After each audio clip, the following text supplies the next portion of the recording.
ദൈവത്തെ വിശ്വാസത്തിൻ്റെ കണ്ണുകളോടെ നോക്കിക്കാണേണ്ടതിന് പകരം മനുഷ്യൻ്റെ ബുദ്ധിയുടെ തലത്തിൽ ചിന്തിച്ച് പരാജയപ്പെടുകയും ദൈവം അത്ഭുതകരമായിട്ട് ഇടപെടുമ്പോൾ കരങ്ങൾ കൂപ്പി വിധേയപ്പെടുകയും ചെയ്യുന്നവരാ നമ്മൾ മനുഷ്യരെല്ലാം.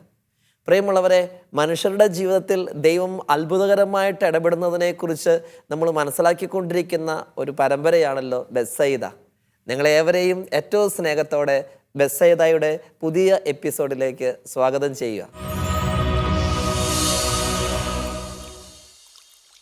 ഈ പുതിയ എപ്പിസോഡിൽ നമ്മോടൊപ്പം ആയിരിക്കുന്നത് ഷാജു എന്ന് പറയുന്ന സഹോദരനാണ്. എനിക്ക് പേര് മാത്രമേ അറിയാവൂ. നിങ്ങളെപ്പോലെ നമുക്ക് ഒരുമിച്ച് അദ്ദേഹത്തെ പരിചയപ്പെടാം. ഈ ആഴ്ചയിലെ വിശേഷങ്ങളിലേക്ക് പ്രവേശിക്കാം. ഷാജു ചേട്ടാ, ഈശോമിശിഹായ്ക്ക് സ്തുതിയായിരിക്കട്ടെ. ഷാജു ചേട്ടൻ്റെ വീട് എവിടെയാ? വീട് ചുണങ്ങമ്പേലി. ചുണങ്ങമ്പേലി, ആലുവ ചുണങ്ങമ്പേലി. ചുണങ്ങമ്പേലി ഇടവകയാണ് ഞാൻ. ചുണങ്ങമ്പേലി ഇടവകയാണ്. ഷാജു ചേട്ടൻ്റെ വീട്ടിൽ കുടുംബാംഗങ്ങൾ പശ്ചാത്തലമൊക്കെ ഒന്ന് പറയുകയാണെങ്കിൽ നല്ലതാ. എനിക്ക് ഭാര്യയും ഒരു മകനും. ഓക്കെ. പിന്നെ അനുജൻ, 3 സഹോദരിമാർ.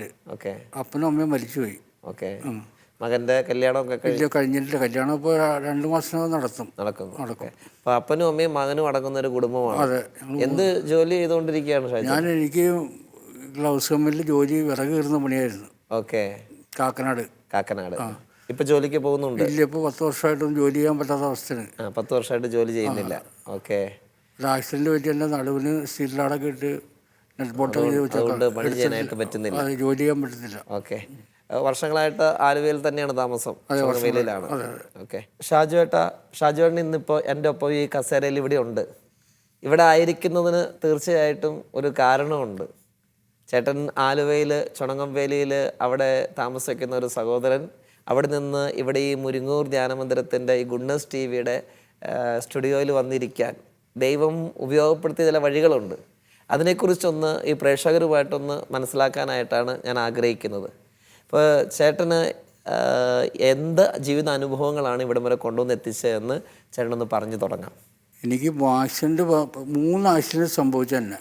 ഈ ജീവിതത്തിൽ 3 ആക്സിഡന്റ് സംഭവിച്ചു. ആദ്യത്തെ ആക്സിഡന്റ് 95-ലാണ്. 95-ല്. ഓക്കെ. അപ്പോൾ നമ്മുടെ അടുത്തുള്ളൊരു ചേട്ടൻ്റെ കൂടെ ഓട്ടോറിക്ഷയ്ക്ക് മീൻ എടുക്കാനായിട്ട് ആലുവയ്ക്ക് പോവാണ് മാർക്കറ്റിലേക്ക്. ഓക്കെ. രാവിലെ 6 മണിക്ക്. ഓക്കെ. ഓക്കെ. അപ്പോൾ പുള്ളി റൈറ്റ് സൈഡിലിരിക്കുകയാണ്, നമ്മുടെ ആ കൂട്ടുകാരൻ. നമ്മൾ വണ്ടി ഓടിക്കുന്നു, ഞാൻ ഓടിക്കുന്നു, ആള് പുറകില്. ഓക്കെ. അപ്പോൾ ഒരു ബസ് കോമ്പാറ വഴി ഐലൻഡ് ബസ്സാണ്, എറണാകുളം ബസ്. നമ്മുടെ കൊച്ചുമേലിൽ തിരിച്ചു പോണ വണ്ടിയാണ്. ആ വണ്ടി വന്നാണ്ടപ്പോൾ എനിക്ക് തോന്നി ഇടി വരുന്നല്ലോ, അങ്ങനെ ഒതുങ്ങി പോകണം, ഒന്നുകൂടി ഒതുക്കി കൊടുത്ത്. വന്ന മോഷനിൽ വണ്ടിയുടെ പകുതി കടന്നുപോയി. പിന്നെ എനിക്കൊന്നും ഓർമ്മയില്ല. ആക്സിഡന്റ് സംഭവിച്ചു. ബാക്കി വീശി അടിച്ചെന്നുള്ളതാണ് പറയുന്നത്. കണ്ണു തുറക്കുമ്പോൾ ഹോസ്പിറ്റലാണ്. ഇപ്പോൾ കണ്ണു തുറക്കുമ്പോൾ എറണാകുളം മെഡിക്കൽ ട്രസ്റ്റ് ഹോസ്പിറ്റലിലാണ്. എത്ര ദിവസമായി കാണും അപ്പോൾ? 23 ദിവസം ഐസിയുവിൽ തന്നെയായിരുന്നു. 23 ദിവസം കഴിഞ്ഞാണ് കണ്ണ് തുറക്കുന്നത്. അതെ, വാർഡിലേക്ക് മാറ്റുന്നത്. 1 മാസത്തിനടുത്ത് എങ്ങനെ കടന്നുപോയിന്ന് അറിയില്ല. ഒന്നും അറിയില്ല, ഒരു ഓർമ്മയില്ല, ഒന്നുമില്ല. ഓക്കെ. അപ്പോൾ ഡോക്ടർ ചോദ്യങ്ങൾ ചോദിച്ചു, പിന്നെ പേര് ചോദിച്ചു, അങ്ങനെ എങ്ങനെ ചോദിച്ചപ്പോൾ എല്ലാത്തിനും ഉത്തരം പറഞ്ഞു. ഓക്കെ. അപ്പോൾ നമ്മുടെ ആൾക്കാരോട് ചോദിച്ചു, പറഞ്ഞെല്ലാം ശരിയാണോ എന്ന് ചോദിച്ചു. അപ്പോൾ ശരിയാണെന്ന് പറഞ്ഞു. നാളെ വാർഡിലേക്ക് മാറ്റിക്കൊള്ളാൻ പറഞ്ഞു. അപ്പോൾ അതിൻ്റെ പുറകിലേക്ക് ചിന്തിക്കുമ്പോൾ ആ ബസ്സിൻ്റെ വരവ്. അപ്പൊ ആകെ മനസ്സിൽ കിടക്കുന്ന ഒരു ചിത്രം ബസ്സിന്റെ ഒരു വരവ് മാത്രം. പിന്നെ ഡോക്ടർ ചോദിക്കുന്ന ചോദ്യം അതിന്റെ ഇടയിൽ നടന്ന 23 ദിവസത്തെ കുറിച്ച് ഒന്നും അറിയാൻ പാടില്ല. ഓക്കെ. അതെല്ലാം കഴിഞ്ഞ് വീട്ടിൽ വന്നതിന് ശേഷം എത്ര ദിവസം കഴിഞ്ഞ പിന്നെ ഡിസ്ചാർജ് ആയിട്ട് ഹോസ്പിറ്റലിൽ നിന്ന് വരുന്നപ്പോ? 1.5 മാസത്തോളം കിടന്നു. 1.5 മാസത്തോളം ഹോസ്പിറ്റൽ ജീവിതമായിരുന്നു. അതെ. കൂടെ ഭാര്യ അന്ന് മകന് 7 മാസം പ്രായമുള്ളൂ. ഓക്കെ. ഭാര്യ വീട്ടിലായിരുന്നു, അവിടെ ഭാര്യ വീട്ടിലായിരുന്നു. ഓക്കെ. അപ്പോൾ ഭാര്യയുടെ ചേച്ചിയൊക്കെ ഇങ്ങനെ വന്ന് കൂട്ടിട്ട് ഇങ്ങനെ പലരും മാറി പെങ്ങളുടെ മകൻ അങ്ങനെ ഓരോരുത്തരൊക്കെ നിൽക്കുന്നത്. കിടപ്പാണോ സമയത്ത്? അതോ? ആ, കിടപ്പാണ്. എൻ്റെ ഇവിടെ ഞങ്ങൾക്ക് തുളച്ച് ഇവിടെ പല്ലൊക്കെ പോയി. ഓക്കെ. അങ്ങനെ കുറെ പരിക്കുകളൊക്കെ ഭക്ഷണം കഴിക്കാനൊന്നും, കൈയുടെ ഇവിടെ കുറെ ഇതെല്ലാം പോയി. അത് തുടയുകയും ചെത്തി വെച്ചതാ. ഓക്കെ. അതെല്ലാം കഴിഞ്ഞ് വീണ്ടും കുറച്ചാൾ കഴിഞ്ഞ് ആദ്യത്തെ ആക്സിഡന്റിന്റെ ആണ്. അതെ. വേർക്കുല വേദനയില്ല. അവിടെ ഒന്നും അറിയില്ല, ഒന്നുമില്ല. ഓഹോ. അത് ബസ്സിന്റെ അവിടുന്ന് ബസ്സുകാരൻ പറിച്ചുകൊണ്ട് പോയതാ. അപ്പൊ ഹോസ്പിറ്റലിൽ 1.5 മാസം കിടപ്പാണ്. അപ്പൊ ഈ ഓർമ്മ വെച്ച സമയത്തൊക്കെ ഒരു 10-23 ദിവസമായെന്നൊക്കെ മറ്റുള്ളവർ പറഞ്ഞറിഞ്ഞു. അപ്പൊ തന്നെ മനസ്സിലായിട്ടുണ്ട് ഈ ആക്സിഡന്റിന് എന്തുമാത്രം സീരിയസ് ആയിരുന്നു. 21 ദിവസം ഒന്നും എന്താ നടന്നതെന്ന് പോലും അറിയാൻ പാടില്ലാത്ത. പിന്നീട് വീണ്ടും ഏകദേശം ഒരു 10-15 ദിവസമെങ്കിലൊക്കെ ഹോസ്പിറ്റൽ ജീവിതമായിട്ട് അങ്ങനെ കഴിയാണ് അല്ലേ? അപ്പം ആ സമയമൊക്കെ മനസ്സിലൂടെ കടന്നു പോകുന്ന വിഷമങ്ങളും കാര്യങ്ങളൊക്കെ ഉണ്ട്. ഭാര്യയും കുഞ്ഞും തന്നെയാണ്. ജീവിതത്തിന് ഒരു വലിയൊരു പ്രതീക്ഷയൊക്കെ നഷ്ടപ്പെട്ടു പോയിരിക്കുന്ന സമയം അല്ലേ? അപ്പം അങ്ങനെ ഒരു 1.5 മാസത്തെ ഹോസ്പിറ്റൽ ജീവിതം കഴിഞ്ഞ് തിരിച്ചു പോരുക. തിരിച്ചു പോരുമ്പോൾ ചേട്ടന് എഴുന്നേറ്റ് നടക്കാനൊക്കെ നടക്കാൻ പറ്റും. വേറെ ഒടിവും ഒന്നും ഇല്ലായിരുന്നു. കാലിനും ഒന്നും അങ്ങനെ കുഴപ്പമൊന്നുമില്ലായിരുന്നു. അപ്പൊ ആകെ പ്രശ്നമുള്ളത് കൈയുടെ ഓക്കെ. എന്നിട്ട് വീട്ടിലെത്തി. ഇനി വീട്ടിലെത്തിയിട്ടുള്ള ബാക്കി പിന്നെ വീട്ടിലെത്തിയിട്ട് അപ്പോൾ അമ്മ അന്ന് കമ്മലിൽ ജോലിക്ക് പോകുന്നുണ്ട്. അപ്പോൾ അമ്മയുടെ നല്ലാണ് ഞങ്ങള് മുന്നോട്ട് പോയിക്കൊണ്ടിരിക്കുന്നത്. ഓക്കെ. പിന്നെ ഞാനപ്പോൾ എന്തെങ്കിലും സ്ഥിരമായിട്ട് വേറെ പണികളൊന്നുമില്ല. എന്തെങ്കിലും കൂലിപ്പണി, വിറക് കയറുന്ന പണിയോ കിണർ പണിയോ. ഈ ഓട്ടോറിക്ഷ ടാക്സി ഓടുന്നതല്ല, ഓട്ടോറിക്ഷ അത് കഴിഞ്ഞ് ഓടിക്കാൻ പറ്റാത്ത അവസ്ഥയായി. ഓട്ടോറിക്ഷ പോയി, തകർന്നു പോയി. ഓക്കെ. അപ്പൊ ഈ വിശ്രമം എല്ലാം കഴിഞ്ഞ് ജോലി ചെയ്യാനായിട്ട് തുടങ്ങി ചേട്ടൻ? തുടങ്ങി. ഓക്കെ. അപ്പോൾ നമ്മുടെ വീടിനടുത്തൊരു കുറച്ചൊന്ന് മാറി ഒരു ചേട്ടൻ വന്ന് വിളിച്ച് ഇച്ചിരി കിണറിൻ്റെ ഒന്ന് ക്ലീൻ ചെയ്യണമെന്ന് പറഞ്ഞു. അപ്പോൾ കിണറിൻ്റെ പണിയൊക്കെ എനിക്കറിയാം. ഓക്കെ. ഞാനും 2 സുഹൃത്തുക്കളും കൂടി കൂടിയിട്ട് ചെന്ന് നോക്കി. എല്ലാം ഒരു 150, അന്ന് പൈസയ്ക്ക് മൂല്യമുണ്ടല്ലോ, 98. ഓക്കെ. ഒരു 150 രൂപ വെച്ചൊരു 450 രൂപ 3 ആൾക്കൂടി തന്നേണെങ്കിൽ പണിയാന്ന് പറഞ്ഞു. ഓക്കെ. അങ്ങനെ സമ്മതിച്ച് ചെന്ന് കിണർ എന്ത് ചെയ്യാൻ? കിണർ ക്ലീൻ ചെയ്യാൻ പാറേനടി വെള്ളം ക്ലീൻ ചെയ്തിട്ട്. അപ്പം ഞാൻ 2 ദിവസം മുന്നേ താഴത്തെ വീട്ടിലെ പ്ലാവ് കെട്ടിയത്. അപ്പോൾ അവിടെ നിന്ന് ഒരു കഷ്ണം കൊണ്ടുവന്ന് ഈ ഇതിൻ്റെ മുകളിൽ വെച്ച് കെട്ടി. കപ്പിയുടെ കഷ്ണം ബ്ലോക്കിൻ്റെ കിണറാണ്. ഓക്കെ. ഈ ഒരു സൈഡിൽ ദ്രവിച്ചിരിക്കുകയാണ് ഈ മുകളിലിരിക്കുന്ന കഷ്ണം. അപ്പോൾ അത് കാരണം കൊണ്ട് ഇത് വെച്ച് കെട്ടി പാട്ടയിട്ടാണ് വെള്ളം കോരിയത്. അപ്പോൾ ഈ ഷെയ്ക്ക് പറ്റിയപ്പോൾ ബുദ്ധി നമ്മുടെ ശ്രദ്ധ മരിച്ചുപോയി. ഈ വെള്ളം കോരി ഇതെല്ലാം കഴിഞ്ഞ് കഴിഞ്ഞപ്പോൾ ഈ കഷ്ണം അടിച്ച് താഴത്തേക്ക് കൊടുത്ത്. അവരുടെ വീട്ടിലല്ല, നിങ്ങളുടെ കഷ്ണമല്ലേ. അപ്പോൾ പയ്യൻ പോയി ഒരു വല മേടിച്ചു വന്ന് കിണറിൻ്റെ ഇല വീഴാതെ വല ഇടുമല്ലേ. ചേട്ടായി വലയിട്ടാക്കാൻ പറഞ്ഞു. പഴയ ആണിയും ഒരു സൈഡ് പിടിപ്പിച്ചു. എന്നിട്ട് ഈ പണക്കി കപ്പിടുന്നതിൻ്റെ മുകളിൽ കൂടെ ഇട്ട് കഷ്ണത്തിൻ്റെ എൻ്റെ അറിഞ്ഞാണത്തിൻ്റെ മുകളിൽ കയറി കൊടുത്തിട്ട് ശരിയാക്കി കൊടുത്തിട്ടിരിക്കുക. കൂട്ടുകാരൻ അപ്പുറം നിന്ന് വലിച്ചു വെച്ച് ടൈറ്റ് ചെയ്ത് വലിച്ച് ഇപ്പുറം എത്തായപ്പോഴത്തേക്ക് ആ കഷ്ണങ്ങൾ പോയി. ഞാൻ അറിഞ്ഞാണത്തിൻ്റെ മുകളിൽ നിൽക്കാമല്ലേ, അങ്ങോട്ട് വീണ്. ഞാനൊന്ന് മനസ്സിലാക്കാൻ വേണ്ടിയിട്ട് ചോദിക്കുക കേട്ടോ. ഇത് കിണറിൻ്റെ മുകളിൽ ഇങ്ങനെ ഇത് വെച്ച് കപ്പിയിട്ട് വെള്ളം കോരിക്കൊണ്ടിരിക്കുന്നു. വെള്ളം കോരി കഴിഞ്ഞിട്ട് ഈ അതിൻ്റെ മുകളിൽ വെച്ച് കിട്ടിയായിരുന്നു കഷ്ണം അഴിച്ചു കൊടുത്തത്. താഴത്തെ വീട്ടിലായിരുന്നു. ഓക്കെ. അത് നീളമുള്ള കഷ്ണമാണ്. മരത്തിന്റെ കഷ്ണം. ഓക്കെ. ആ 3 സ്ഥലത്തേക്ക് കെട്ടിയിട്ട് നടുക്ക് കയറിട്ട് കെട്ടി കപ്പിയിട്ട് പാട്ടയും കൊണ്ട് വെള്ളം കോരിയ. അപ്പോൾ ഈ നമ്മുടെ ശ്രദ്ധ ഈ ഷെയ്ക്ക് പറ്റിയിട്ടുള്ളതും അത് പോയി. ഈ കഷ്ണം പണി കഴിയുമ്പോൾ അഴിച്ചു കൊടുത്ത്. അപ്പോൾ പയ്യൻ പോയി വല വാങ്ങിച്ചു. ചേട്ടേ വലയിട്ടേക്കാൻ പറഞ്ഞു. കിണറിന്റെ മേളിൽ ഒരു സൈഡ് പഴയ വലയിട്ടായിരുന്നു, അതിൻ്റെ ആനയിൽ ഒരു സൈഡ് പിടിപ്പിച്ച് എന്നിട്ട് മടക്കി കപ്പിയുടെ കഷ്ണം മുകളിൽ കൂടെ ഇട്ട്. അപ്പോൾ കൂട്ടുകാരൻ അപ്പുറം നിന്ന് വലിച്ചു വെച്ചിങ്ങനെ ടൈറ്റ് ചെയ്ത് ആണി കൊളുത്തിക്കൊണ്ട് വരാം. കപ്പി ഇപ്പോഴും മേളിൽ വേറൊരു കഷ്ണം ഇരിപ്പുണ്ട്. അത് പഴയ കഷ്ണം ഇരിപ്പുണ്ട്. അതിന്റെ മേളിൽ കൂടെ ഇട്ടു. അതിന്റെ മുകളിൽ കൂടെ ഇട്ടിട്ടാണ് ഞാനത് കയറി കൊണ്ട് ശരിയായി കൊടുത്തിട്ടിരിക്കുക. ഓക്കെ. ഇപ്പുറം എത്താറായപ്പോഴത്തേക്കും കഷ്ണോട് പോയി വളരെ ടൈറ്റ് കൊണ്ട്. ഓക്കെ. അങ്ങോട്ട് വീണ്. ഓക്കെ. 14 കൊടുത്ത ആഴ്ച ചേട്ടനും വീണോ? 14 കൊടുത്ത ആഴ്ചയുള്ള ചേട്ടൻ എവിടെ നിൽക്കുന്നത് ഇപ്പോൾ? അരങ്ങാണത്തിന്റെ മുകളിൽ. ചേട്ടൻ അതിന്റെ മേളിൽ കയറി നിന്നുകൊണ്ടാണ് ശരിയായി കൊടുത്തിരിക്കുകയാണ്. വെള്ളമെല്ലാം തുടച്ച് പറ്റിച്ചിട്ടുള്ള പാറപ്പുറമുള്ള കാര്യം പാറ ഫുള്ള് വെള്ളമില്ല. ഓക്കെ. വെള്ളം കഴിയുമ്പോൾ ചെരിഞ്ഞാണ് പോയത്. അപ്പോൾ ഇവിടെ ഈ സൈഡ് അടിച്ച്. ഓക്കെ. ആ സൈഡ് അടിച്ച് കിണറിൻ്റെ അകത്ത് വീണ്. പിന്നെ ഒരു 3 പേര് കൂടിയിട്ട് ഒരു കസേര ഇറക്കി. ആ കസേര ഒരു കുറച്ച് നേരത്തെ കഴിഞ്ഞപ്പോൾ എനിക്ക് തമ്പുരാൻ്റെ വിളി മകനെയും വിളിച്ച് കണ്ണുറന്ന്. ഞാൻ കിണറിൽ വീണേക്കാൾ എഴുതേക്കാം. ഈ കാലിനൊരു ചലനമില്ല. വേഗം കസേര ഇറക്കി കസേരമ്മ ഒറ്റക്കാലുകുത്തി കയറിയിരുന്ന് ഒരു കൂട്ടുകാരൻ തുണിയിട്ട് കെട്ടി 3 ആൾ വലിച്ച് മുകളിൽ കൊണ്ടുവന്ന് ആലുവ കാരോത്തിരി ഹോസ്പിറ്റലിൽ കൊണ്ടുവന്ന് കയറ്റി. രാത്രിയായി കഴിഞ്ഞപ്പോൾ പറഞ്ഞു അവിടെ ശരിയാവില്ല, എല്ലപ്പിലേക്ക് കൊണ്ടുപോകുമെന്ന് പറഞ്ഞു. കാലിനാണ് പരിക്ക് പറ്റിയിട്ടുള്ളൂ. കാലിന് ഈ നടുവിനെ പറ്റിയാണ്. അങ്ങനെ എല്ലഫ് ഹോസ്പിറ്റലിലേക്ക് കൊണ്ടുപോയി. അവിടെ കൊണ്ടുപോയി അഡ്മിറ്റാക്കി ഒരു ബെൽറ്റ് കൊണ്ടു തന്നി. ഒരു സിസ്റ്റർ രാവിലെ ഒന്ന് ഒരു കന്യാസ്ത്രീ ഇങ്ങനെ കൈ കുത്തിക്കുമ്പോൾ മോനെ കണ്ണിൻ്റെ കേസ് പോലെ മറ്റുള്ള കേസിനോട് പറ്റൂല, എന്തെങ്കിലും ചോദിച്ച് ലിസിയിലേക്ക് പൊക്കോളാൻ പറഞ്ഞു. ഓക്കെ. അപ്പോൾ അങ്ങനെ അനിയൻ വന്നപ്പോൾ പറഞ്ഞ് അങ്ങനെ സിസ്റ്റർ പറഞ്ഞില്ല. ഞാൻ ചിന്തിച്ചു, നിങ്ങളെന്താ പറഞ്ഞാൽ ക്രാക്ക് പറ്റിയാണ് ആളെ കൊണ്ടുപോകാൻ, എങ്ങനെ കൊണ്ടുപോകാൻ? സാറേ ആംബുലൻസിൽ എടുത്ത് കൊണ്ടുപോയിക്കോളാം, ലിസിയുടെ അടുത്ത് ഞങ്ങൾക്ക് വീടിനെന്നൊക്കെ പറഞ്ഞ് ലിസിയിലേക്ക് കൊണ്ടുപോയി. ഓക്കെ. 30 ദിവസം കിടന്നോടത്ത് തന്നെ.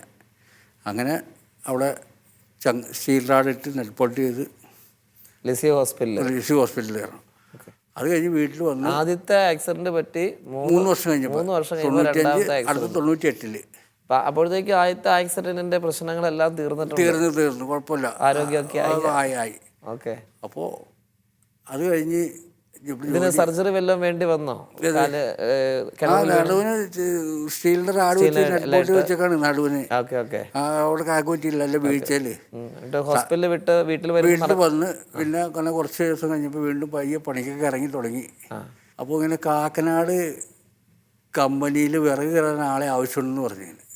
ഗ്ലൗസ് കമ്പനിയാ, ഓപ്പറേഷൻ ഗ്ലൗസ്. നിലവില് നമ്മൾ അങ്ങോട്ട് പോകുന്നതിന് മുമ്പ് ജീവിതത്തിൽ രണ്ടാമത്തെ ആക്സിഡന്റാണ് സംഭവിക്കുന്നത്. രണ്ടാമത്തെ എന്ന് വെച്ചാൽ കടന്നു പോകുന്ന കുറെ സഹനങ്ങളുടെ നടുവിലൂടെയാ അതും തരണം ചെയ്ത് വീണ്ടും ജീവിതത്തിലേക്ക് മുന്നോട്ട് പോവുക. അപ്പോഴും ഈ ഹാർഡ് വർക്കാണ് ചെയ്യണേ. കിണർ പണി, വിറക് കയറലും, മരം വെട്ട്. ഇതാണ് മെയിനായിട്ട് ചെയ്യണേ. അപ്പോൾ അങ്ങനെ കാക്കനാട് ചെന്ന് കഴിഞ്ഞപ്പോൾ ഇങ്ങനെ മുട്ടികളിങ്ങനെ അടക്കി വെച്ചേക്കാം. ഗ്ലൗസ് കമ്പനിയാ. ഇല്ല, ഇത് ബോയിലറിലേക്ക് കയറാൻ പറ്റാത്ത മുട്ടി. അപ്പോൾ മാനേജറായിട്ട് കണ്ട് സംസാരിച്ചിട്ട് കീറട്ടേന്ന് ചോദിച്ചു.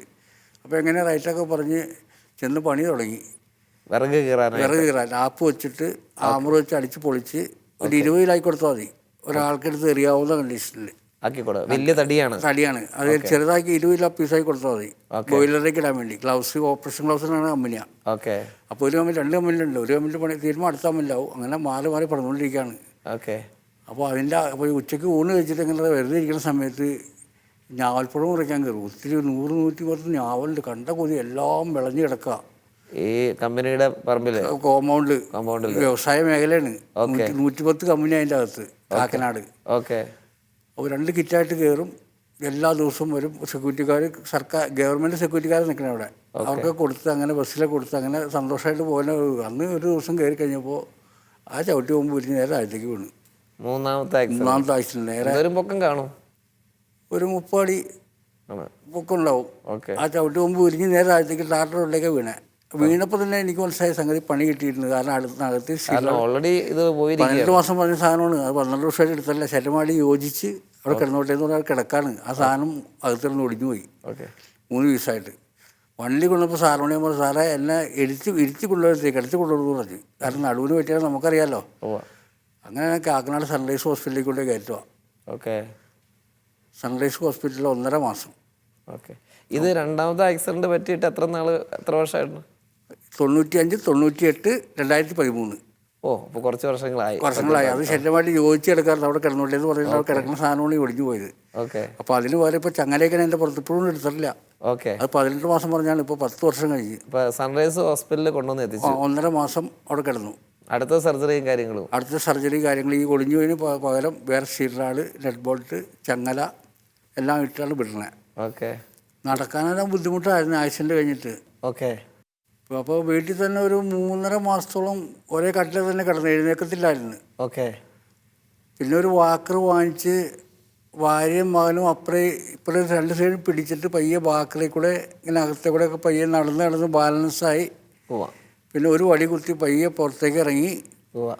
അങ്ങനെ എറണാകുളം ഹോസ്പിറ്റലിൽ ചെന്ന് ഡോക്ടറെ കണ്ട് ഡോക്ടറെ അടുത്ത് അപ്പോൾ എന്തിനാണെന്ന് ചോദിച്ചു. ഞാൻ ഒരു സർട്ടിഫിക്കറ്റ് വേണം. 40% സർട്ടിഫിക്കറ്റ്, വികലാംഗ സർട്ടിഫിക്കറ്റ് എഴുതി തന്നു. പെൻഷന് വേണ്ടിയിട്ടാണെന്ന് പറഞ്ഞാൽ മേടിച്ചത്. അപ്പോഴാണ് ഈ സർക്കാരിൻ്റെ വണ്ടി കൊടുക്കുന്ന ഇതറിഞ്ഞത്. പിന്നെ അവിടെ അപേക്ഷ വെച്ച് അങ്ങനെ ഉമ്മൻചാണ്ടി സാറ് CM ആയിരുന്ന സമയത്ത് 2015 എറണാകുളം കളക്ടറേറ്റിൽ വെച്ച വണ്ടി കിട്ടിയത്. ആ വണ്ടി കിട്ടി. വണ്ടി കൊണ്ട് പോന്ന് ഇവിടെ കൊണ്ട് ഇറക്കി എല്ലാത്തേക്ക് വണ്ടി തന്ന് കൊടുത്തിട്ട് അന്ന് ഇപ്പോൾ ഒരു 8 വർഷത്തോളമായി വണ്ടിയായിട്ട് നടക്കുന്നത്. വണ്ടി കൊണ്ടാണ് ഗവൺമെന്റ് അങ്ങനെ ചേട്ടനൊരു വണ്ടി ഫ്രീ ആയിട്ട് തന്നു.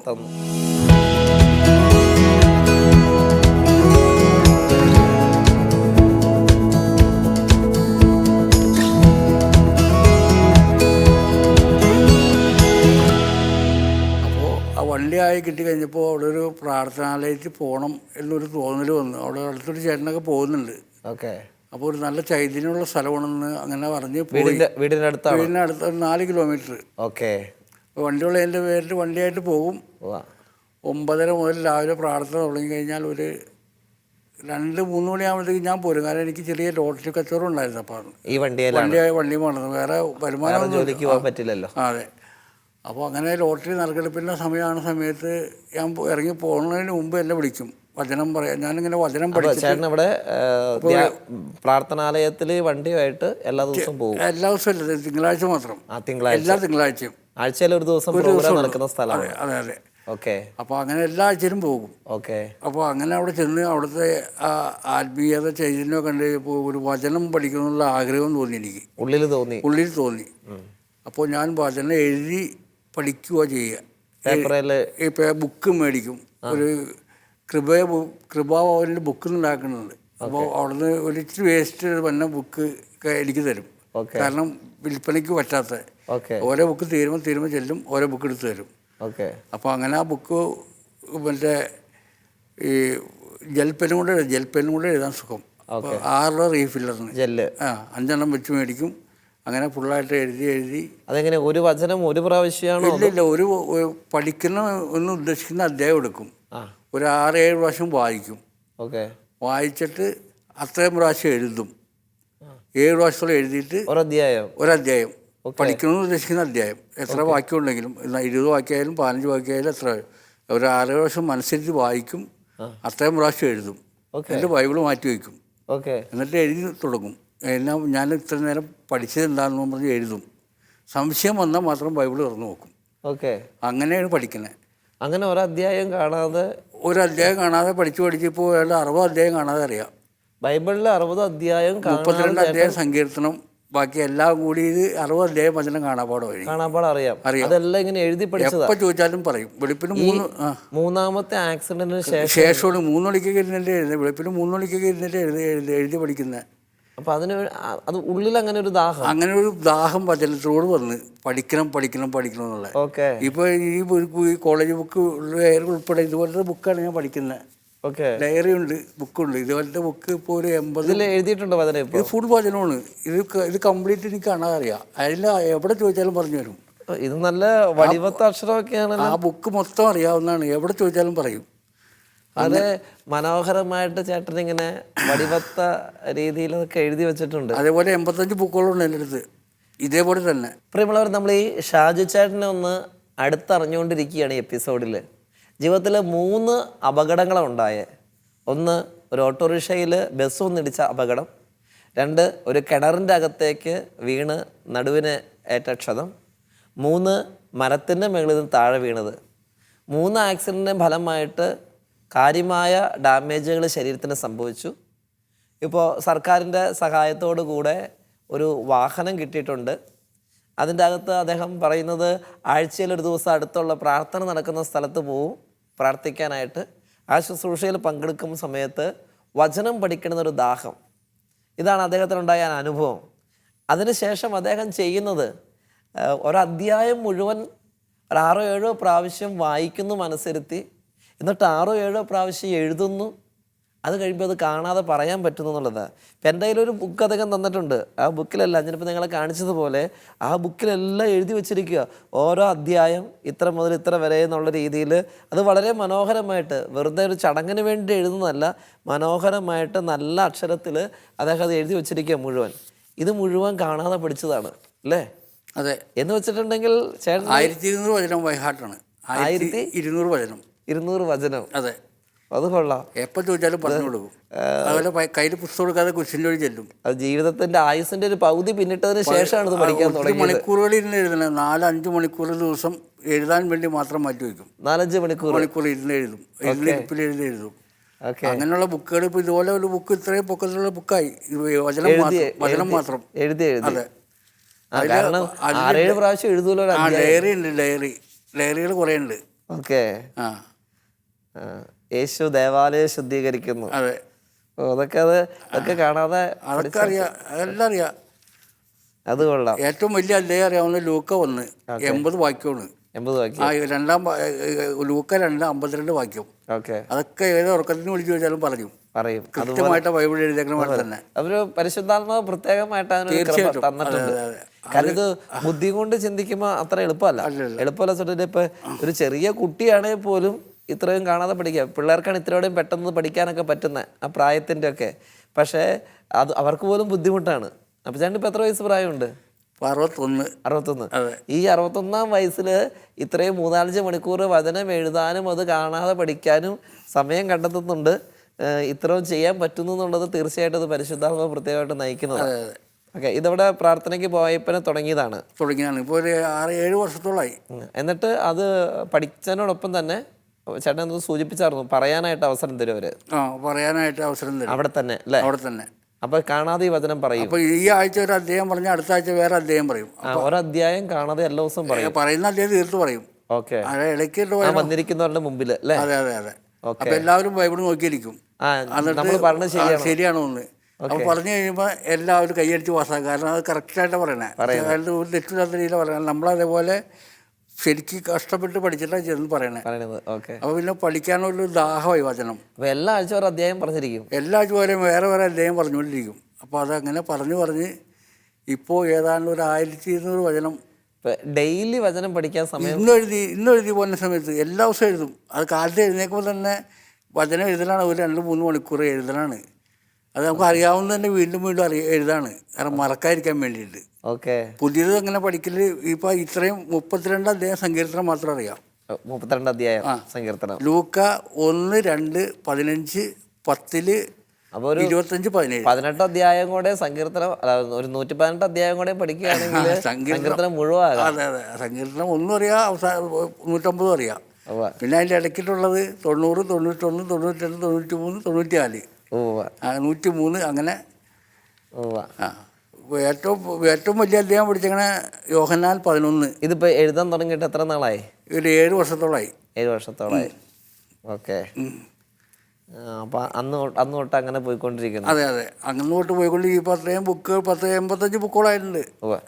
എന്നിട്ട് ഇപ്പം ചേട്ടന് ആരോഗ്യ പ്രശ്നം എന്ന് പറഞ്ഞു കഴിഞ്ഞാൽ എന്നെ 18 മാസത്തേക്കിട്ടാണ് സ്റ്റീലിലാണ് പുറത്ത് കിടക്കണം. ഇപ്പോഴും ചങ്ങലേക്ക് പോലെ ഇട്ടാണ്. ഓക്കെ, കാക്കനാട് സൺറൈസ് ഹോസ്പിറ്റലിൽ ഡോക്ടർ മഞ്ജുനാഥ്. 6 മാസം കൂടുമ്പോൾ എനിക്ക് ചെക്കപ്പിന് പോകണം. ഇപ്പോഴും പോകണം. അപ്പോൾ ഞാൻ ഈ വചനത്തിലേക്കാണ് ഇറങ്ങിക്കഴിഞ്ഞപ്പോൾ ആദ്യത്തെ 6 മാസത്തേക്ക് പോയി, രണ്ടാമത്തെ 6 ദിവസത്തേക്ക് പോയി. പിന്നെ ഞാൻ ഡോക്ടറെ കണ്ടിട്ടില്ല. ഡോക്ടർ പറഞ്ഞാണെങ്കിൽ 20 പ്രാവശ്യം കണ്ട സമയമായി. ഇപ്പോൾ എൻ്റെ വചനം എന്നെ എഴുന്നേൽപ്പിച്ച് നടത്തുന്നുള്ളത് ഭയങ്കരമായ വിശ്വാസം. കാണാൻ പോകണ്ടെന്ന് ഒന്നും പ്രശ്നമില്ല. മനസ്സിലൊരു തീരുമാനം എടുത്തു. അല്ല, നടുവിന് അങ്ങനെയുള്ള ഈ സ്റ്റീൽ രാഡ് കിടക്കുന്നു, ചെങ്ങല കിടക്കുന്നു, ഒന്നും എനിക്കറിയത്തില്ല. വേദന ഒന്നുമില്ല, ഒരു കുഴപ്പമില്ല. അപ്പോൾ ഈ ഡോക്ടർ 6 മാസം കൂടുമ്പോൾ പറഞ്ഞ് 6 മാസം പോയുള്ളൂ. പിന്നെ ഡോക്ടർ മഞ്ജുനാഥിൻ്റെ മുഖം എനിക്കിപ്പോൾ ഓർക്കാൻ പറ്റുന്നില്ല. പിന്നീട് പോയിട്ട് ഡോക്ടർക്ക് എന്നെ കാണുന്നത് ഭയങ്കര സന്തോഷമാണ്. കാരണം പുള്ളിയുടെ സർവീസിൽ എനിക്ക് ചെയ്തേക്കണ ഏറ്റവും വലിയ ഓപ്പറേഷൻ. 12 മണിക്കൂർ ഓപ്പറേഷൻ. നെറ്റ് ബോൾട്ടൊക്കെ ചെയ്ത് ചങ്ങലയൊക്കെ ഇട്ടൊക്കെ ഇപ്പോഴും ഇട്ടേക്കണേ. 18 മാസം കാലാവധി പറഞ്ഞാണ്. ഈ 3 ആക്സിഡന്റ് നടന്നിട്ട് ഇപ്പോഴും ശരീരത്തിന് അതിന്റെ പ്രശ്നങ്ങളൊന്നും ഇല്ല. നടക്കുമ്പോൾ ചെറിയ കാലിന്റെ ആദ്യത്തെ ആക്സിഡന്റ് ഓട്ടോറിക്ഷയുടെ ആണോ? അല്ലല്ല, നമ്മൾ ഈ തവണത്തെ വീഴ്ചയിലാണ് പറ്റിയത്. ഓടി നടക്കാൻ പറ്റില്ലെന്നുള്ളൂ, എന്നാലും നടക്കണേനും കുഴപ്പമില്ല. വേറെ വേദനകളൊന്നും എല്ലാം ദൈവം വളരെ പരിപാലിച്ച് നടത്താണ് എന്നെ. ചേട്ടനിപ്പോൾ ഇത്രയും വചനത്തിന്റെ ശക്തിയാണ് എനിക്ക് വഴി നടത്തുന്നത്. ഷാജേട്ടൻ ഇങ്ങനെ കുറേ വചനങ്ങൾ എഴുതി കാണാതെ പഠിച്ചു, കുറേ അധ്യായങ്ങൾ കാണാതെ പറയാൻ അറിയാം. ഈ പ്രേക്ഷകർക്ക് വേണ്ടിയിട്ട് ഒരധ്യായം ഒന്ന് പറയാലോ? ഏതധ്യായമാണ് ഞാൻ പറയാൻ ആഗ്രഹിക്കുന്നത്?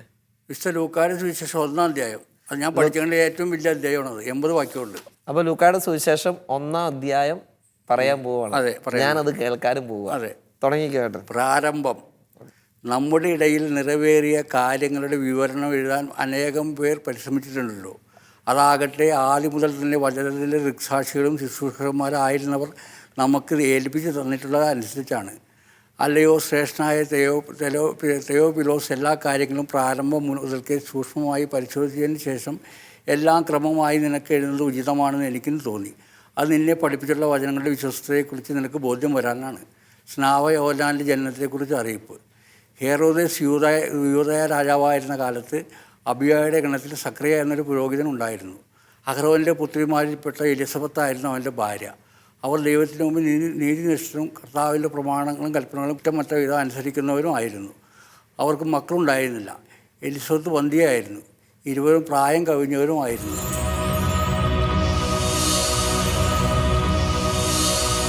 അവളുടെ പേര് മറിയ എന്നായിരുന്നു.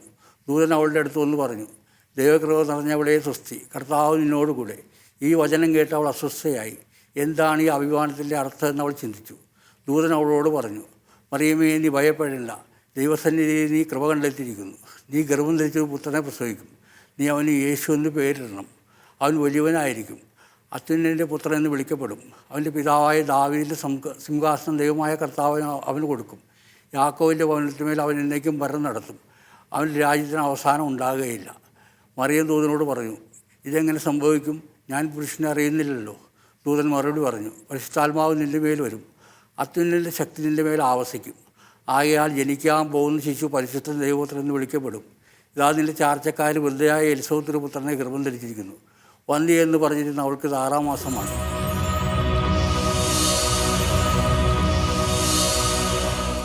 ലൂക്കായുടെ സുവിശേഷം 1-ാം അധ്യായത്തിലെ 80-ാമത്തെ വാക്യം, ശിശു വളർന്നു, ആത്മാവിൽ ശക്തിപ്പെട്ടു, ഇസ്രായേലിന് വെളിപ്പെടുന്നതുവരെ അവൻ മരുഭൂമിയിലായിരുന്നു. അതുകൊണ്ട് 80-ാമത്തെ വാക്യത്തോട് അത് തീരുന്നത്. ചേട്ടൻ്റെ മുമ്പിൽ കൈ കൂപ്പാനല്ലാണ്ട് വേറെന്താ പറയേണ്ടതെന്ന് എനിക്കറിയാൻ പാടില്ല. ഒരു കൊച്ചു കുഞ്ഞിനെ പോലെ ചേട്ടൻ പറഞ്ഞുകൊണ്ടിരിക്കുമ്പോൾ മുഴുവൻ ഞാൻ ഇതിൻ്റെ അകത്തേക്ക് നോക്കുന്നുണ്ട്, ചേട്ടൻ്റെ മുഖത്തേക്കും നോക്കുന്നുണ്ട്. ചേട്ടനിങ്ങനെ മുകളിലേക്ക് നോക്കിയിട്ട് ഏതോ ഒരു സ്ക്രീനിൽ എന്ന വണ്ണം വായിക്കുന്നതോട്ട് പറഞ്ഞുകൊണ്ടിരിക്കുക. ഒരു വാക്ക് പോലും അതിൻ്റെ അകത്തുനിന്ന് തിരുത്താനില്ല എന്നുള്ളതാണ്. ബൈബിളിൽ എന്ത് എഴുതി വച്ചിരിക്കുന്നോ എഴുതിയിരിക്കുന്ന അതുപോലെ തന്നെ. ഇത് ചേട്ടനെത്ര 65 വയസ്സെന്നല്ലേ പറഞ്ഞേ? 61. ഒരു 61 വയസ്സുകാരന് ബുദ്ധിയും കൊണ്ട് ചെയ്യാൻ പറഞ്ഞ കാര്യമായിട്ട് ഞാൻ ഇതിന് ഒരിക്കലും കരുതണില്ല. മറിച്ച് ഇത് പരിശുദ്ധാത്മാവ് തന്നെ ചേട്ടനെ നയിച്ചുകൊണ്ടിരിക്കുക. ചേട്ടൻ ഇത് പറഞ്ഞുകൊണ്ടിരിക്കുക പെട്ടെന്ന് എൻ്റെ മനസ്സിൽ വന്നതെന്നറിയാമോ? ചേട്ടൻ പുതിയ നിയമം മുഴുവൻ ഇത്രയും പഠിച്ചില്ലേ? എത്ര അധ്യായം പഠിച്ചാണ് മൊത്തം? 60 അധ്യായം അല്ലേ? ചേട്ടൻ പുതിയ നിയമം മുഴുവൻ കാണാതെ, വചനത്തിന് കണക്കൂട്ടാണെങ്കിൽ 1200 വചനം. ഓക്കെ, പുതിയ നിയമം മുഴുവൻ ആദ്യം 4 സുവിശേഷം മുഴുവൻ ഇങ്ങനെ പഠിക്കുക. അപ്പോൾ നമുക്ക് അത് കഴിഞ്ഞിട്ട് ലേഖനങ്ങൾ പഠിക്കുക. പുതിയ നിയമം മുഴുവൻ കാണാതിരുന്ന് പറയുന്ന ഒരാളായിട്ട് മാറാൻ ഒരു പക്ഷേ ലോകത്തിൽ അങ്ങനത്തെ ഒരു ആദ്യത്തെ ആളായിട്ട് മാറാൻ ചേട്ടന് സാധിക്കും. കാരണം ഇത്രയും മനോഹരമായിട്ട് ഇതെങ്ങനെ ഓർമ്മയിൽ സൂക്ഷിക്കണം? ഇതിപ്പോൾ ചേട്ടൻ കാണാതെ പഠിച്ചു എന്ന് പറഞ്ഞാൽ എനിക്ക് സമ്മതിക്കാം. പക്ഷെ അടുത്ത അധ്യായം വീണ്ടും പഠിക്കുമ്പോൾ തലയിൽ തിരക്ക് കൂടിയില്ലേ? കഴിഞ്ഞ അധ്യായങ്ങളൊക്കെ ഓർത്തിരിക്കണ്ടേ? ഇത് ഇത്രയും അധ്യായങ്ങൾ ഓർത്തിരുന്ന് ഇത് ഒരു തെറ്റും കൂടാണ്ട് ഇതിങ്ങനെ പറയാൻ പറ്റണമെങ്കിൽ ഒരു നിർത്ത് പോലും ഇല്ല. അച്ഛാ അത് ആലോചിച്ചിട്ട് അടുത്തത് ഇങ്ങനെ അങ്ങനെ ആലോചിക്കുന്നൊന്നുമില്ല. അത് നല്ല ഫ്ലോയിൽ അങ്ങ് പറഞ്ഞു പോകാനായിട്ട് പറ്റണമെങ്കിൽ ചേട്ടത് മാനുഷികമായ കഴിവിനേക്കാൾ ഉപരിയായിട്ട് ആത്മാവിൻ്റെ വലിയൊരു പ്രവർത്തന ചേട്ടൻ അതിനോട് കൃപ ദൈവം തന്നിട്ടുണ്ട്. അപ്പോൾ ഞാൻ ഇന്നിപ്പോൾ ഈ ഗുഡ്നസ് ടിവിയുടെ ബസ് ചെയ്ത പ്രോഗ്രാമിൽ ചേട്ടൻ വന്നിരിക്കുമ്പോൾ ചേട്ടനോട് എനിക്ക് പറയാനില്ല, ഞാൻ അങ്ങേയറ്റം ഒരു അത്ഭുതപ്പെട്ട ചേട്ടൻ്റെ മുമ്പിൽ ഇരിക്കണേ കേട്ടോ. കാരണം ചേട്ടൻ്റെ ആക്സിഡൻറ്റിൻ്റെ കാര്യങ്ങൾ പറഞ്ഞുകൊണ്ടിരുന്നപ്പോൾ എനിക്ക് അത്ര അത്ഭുതം തോന്നിയിട്ടില്ലാത്തതിൻ്റെ കാരണം അങ്ങനത്തെ അത്ഭുതങ്ങൾ ഞാൻ കേട്ടിട്ടുണ്ട് ഇതിനു മുമ്പ് ഇഷ്ടം പോലെ. പക്ഷേ ഇങ്ങനത്തെ ഒരു അത്ഭുതം എൻ്റെ കൺമുമ്പിൽ ആദ്യമായിട്ടാണ് ഇത്. അപ്പോൾ അതുകൊണ്ട് ഞാനും അല്പം അതിൻ്റെ അമ്പരപ്പിൽ തന്നെ ഇരിക്കണത് ഇപ്പം. പ്രിയമുള്ളവരെ, നമുക്കും ദൈവവചനത്തെ മുറുകെ പിടിക്കാം. വചനത്തിന് അത്ഭുതകരമായ ശക്തിയുണ്ട്. സാധിക്കുമെങ്കിൽ നമുക്കും പഠിക്കാൻ ശ്രമിക്കാം, എഴുതാൻ ശ്രമിക്കാം. എഴുതി വചനം നമ്മളെയും വഴി നടത്തട്ടെ. വചനം കൂടുതൽ ഹൃദ്യസ്ഥമാക്കാം. അതനുസരിച്ച് ജീവിക്കാനുള്ള കൃപയും നമുക്ക് നേടിയെടുക്കാം. വീണ്ടും നമ്മൾ മറ്റൊരു എപ്പിസോഡിൽ ബെത്സയിദയിൽ കണ്ടുമുട്ടും. അതുവരെ ദൈവം എല്ലാവരെയും അനുഗ്രഹിക്കട്ടെ. നല്ല ദിവസം ആശംസിക്കുന്നു. ആമേൻ.